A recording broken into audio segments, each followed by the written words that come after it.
week here on the Power Pong YouTube channel, one of our subscribers asked one of the best questions that I've ever heard asked in table tennis. It goes like this. They said, Samson, you say that you need to adjust for every playing condition, but how do you actually adjust? Specifically, how do you adjust to really old tables?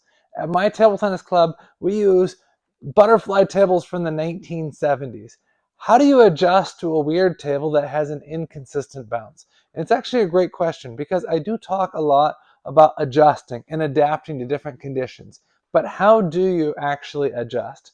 I'm going to give you the answer in 5 parts.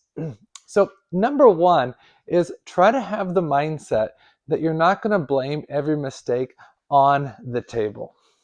I used to have kind of a coaching practice that I would do with a lot of elite athletes. It would go something like this. We'd talk about this before the week of the tournament.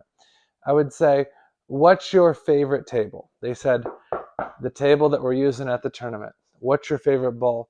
The ball that we're using at the tournament. Who's your favorite opponent to play against? The opponent that I'm playing with at that point in the draw. You see, a lot of times people, they'll miss a shot, and no matter what it is, they'll blame it on the ball. They'll blame it on the table. They'll blame it on the umpire, whatever. So you kind of need to make an agreement with yourself first that you're going to try your best not to blame every mistake on the table. Because imagine this. Imagine if you had the perfect table. Would you still make errors? Yes. Would you need to adjust? Yes. And every time if you miss a backhand loop or a forehand push or a forehand smash or whatever, you blame it on the table, you're probably not digging deep enough to the root of the problem. So the first thing is try your absolute best not to complain. The second thing is, how do you deal with tables that have odd bounces? So it has irregular bounces. Maybe where the leg is at, the ball bounces higher, and when there's no leg there, it bounces lower. Maybe it bounces higher or lower closer to the edges of the table. How do you adjust to that?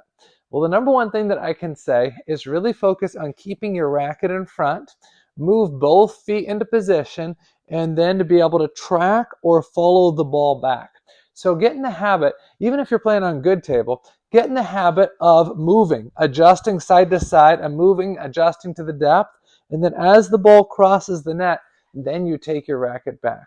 So many people, they have this habit of instantaneously taking their racket back, and then the ball comes a little bit odd, maybe a little bit shorter, maybe a little bit higher, maybe a little bit wider, and they can't adjust. The longer you can keep your racket in front, the more adjustable you can make your backswing.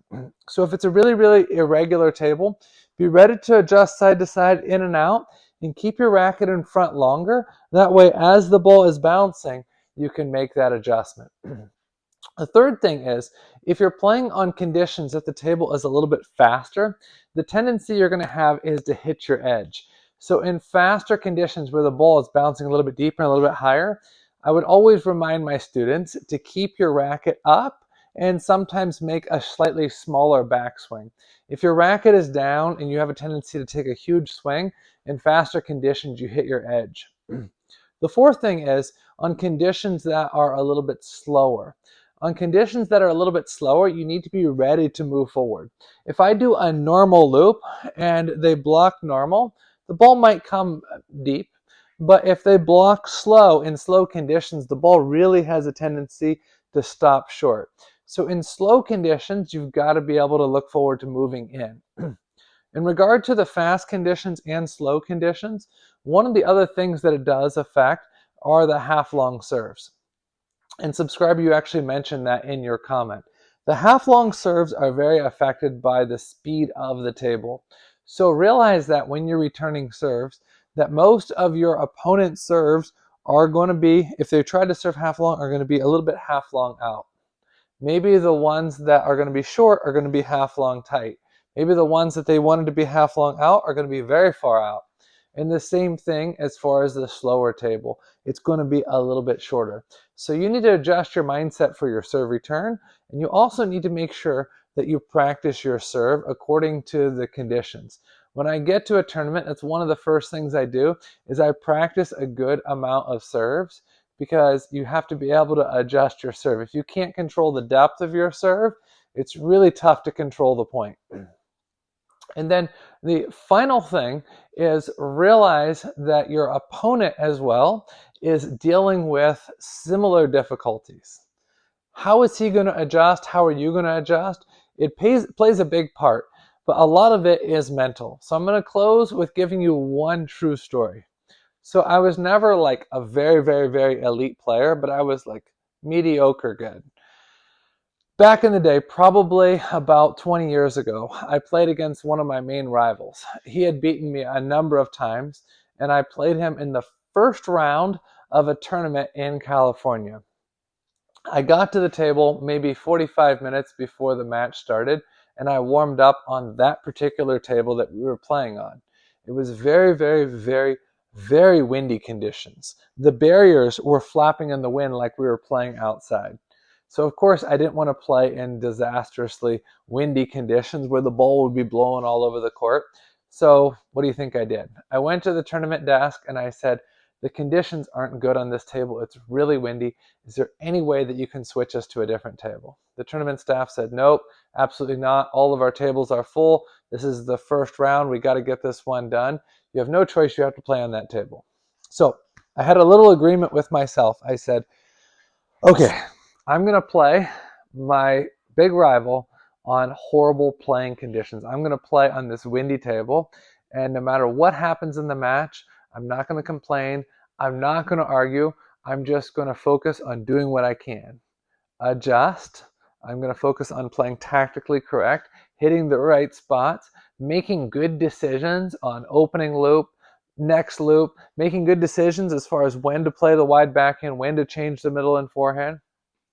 And I kind of made that agreement with myself before we even stepped onto the table. He got to the court maybe 2 or 3 minutes before our match started, and he immediately looked around. He saw the barrier flapping in the wind, and he's like, how in the world are we supposed to play here? So what do you think my response was? Well, I'm okay with it. Was I okay with it? Yes, because I had already made this agreement with myself that, hey, I'm not going to complain about the conditions. No matter what happens, it's not the conditions, it's me that's going to adjust. So throughout the match, I was okay with it. He was whining and complaining, like verbally whining and complaining about it. It got to his head and he couldn't concentrate, and almost every mistake was blamed on the wind. And so, as you probably guess, I won that match that day. Why am I saying this? Because the conditions, both players need to adjust. And there's going to be mistakes that you make because of that. But the less you can let it affect your mindset, the better off you're going to be. So I hope this answers your question. If it doesn't, feel free to drop a comment down below or a question down below. And if it does, yeah, you can leave feedback with that as well. If you're watching this and you haven't subscribed to the Power Pong YouTube channel, make sure you subscribe today and turn on the bell for more notifications. See you soon.